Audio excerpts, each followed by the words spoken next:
Starting the Muv-Luv review, this is the MiG-29 Lastochka. It says it right there. Part of Volks' A3 line. In fact, this is one of the last figures that's released in the A3 line. Effectively, it is the last because the one that followed this one was just a remolded repaint of this guy. So this is from the Total Eclipse spin-off. You might have seen this in the last couple of episodes. Although this figure does predate the anime by about a year, because this is back when Total Eclipse was just a bunch of books. So anyway, here's the figure, similar to the other ones, about 6 inches tall, made almost entirely out of PVC, except for all of the nice little A-lock joints that go when you move them. Kind of similar to the F-16 that I reviewed earlier. Both of these guys are very nice, simple, cut-down figures, and kind of makes them some of the best figures in the line in terms of articulation and just like general like balancing and other kind of things like that. So I started off with all the weapons on it just to kind of show you what it looks like, especially with the big assault cannons on the back there. Similarly to the other figures, you can pop off the ones that have a big gun attached and stick on the bare ones. Now, I don't know how well you can see this on the camera, but there's actually a little detail inside here because of how these clamps don't actually close down when these things are empty. So, I do have to say the pegs for this were a little mismolded, so I had to sand them down a little bit to get them to fit in.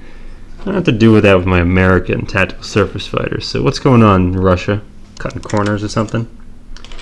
Anyway, and also you get a pair of these for hands. You get 2 of them. And they have all the nice details picked out with paint, all the little sensors in there, and the orange thing on the side there. I don't know what that's for. Anyway, all the wrists, they just kind of swap in and out with simple pegs. You got fists, and you got open hands. So yeah, kind of look at the figure here.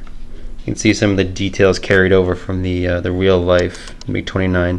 The intakes are right there, but they're rendered as a pair of sensor banks. The characteristic leading edge root extensions are there as like this part of the chest, and also these skirt armor pieces, and also kind of the parts of the cod piece right there. This is supposed to be like the canopy. And again, you can kind of see how the canopy idea kind of shows up on the head, and also all the tail fins. They make little fins on the head and on the shoulders here. And has the very authentic looking Russian star right there. Let's talk articulation. This guy's really good as far as articulation goes. Again, very cut down design. As you saw before, you can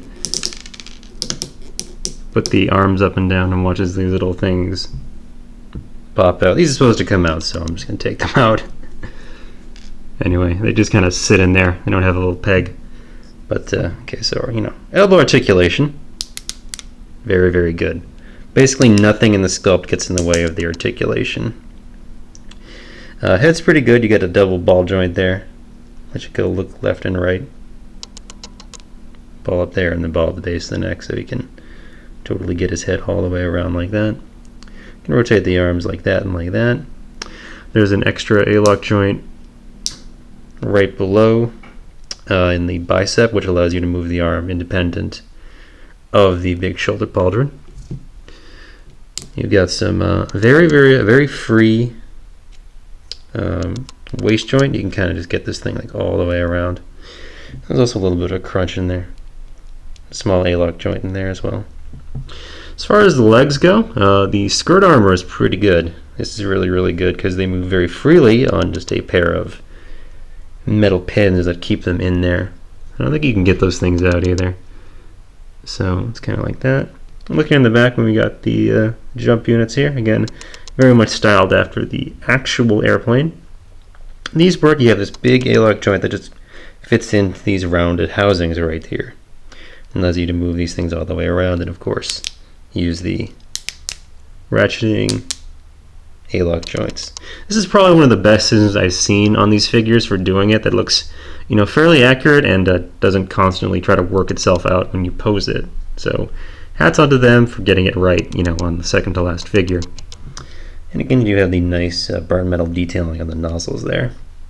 So one of the great things about these very free-moving skirt armors, you can just get the hips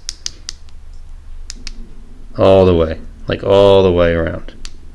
all the way they need to go and do like a nice high kick. You can get the legs like all the way back like this. And also, this is kind of cool here, the legs can actually go completely out like that. And also you have very, very wide ankle tilts. Also the ankles can tilt all the way like that as well.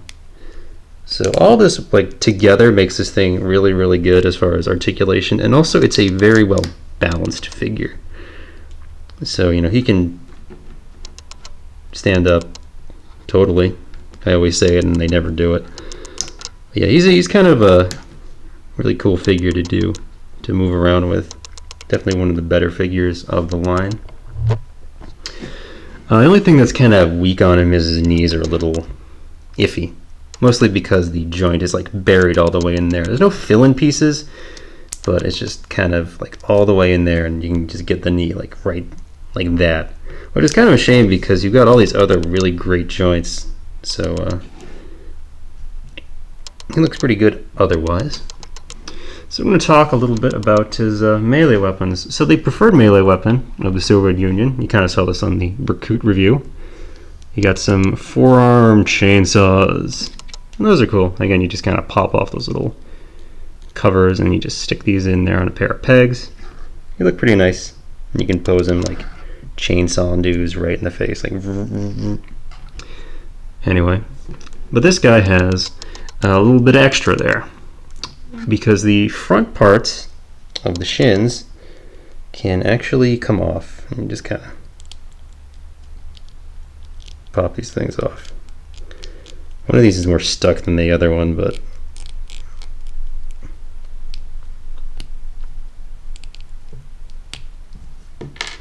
just pop these things off, and you see this one will come off nice and easy. It's got a pair of tabs in there, and you can stick on these things, and these things are cool. So what these are more chainsaws. So yeah, this guy actually has, they're fairly sharp, chainsaw shin guards. So that is cool. So you can basically like kick somebody and also cut them to bits. So yeah, you pretty saw that in the anime. These guys were trying to do chainsaw leg drops all over the place. So yeah, this is kind of where the A3 line stopped, again, before becoming resin kit only. A very nice figure. When I got him, he was still going for full price, so these 6,800 yen are like 68 bucks. That's the price of direct market figures, more or less. But I've seen they're coming down in price. They're going down to about like 4,000 yen or 40 bucks. So with shipping, you can get them for about what their Japanese MSRP was. And I think they'll continue to drop in value, probably. These guys don't seem to hold value too much. They've been showing up a lot more on like Mandarake Jungle Collector Shop. That's another good place. I've also seen them on Ami, all these kind of different A3 figures. So if you're looking, just kind of go there, any of those places. Or if you want to brave Yahoo Japan auctions, feel free to do so. So this has been Andrew doing another CollectionDX review, another A3 figure. And it'll be interesting because I've covered one of the last figures, and next I'm going to be doing one of the first figures of the line. So I will see you then.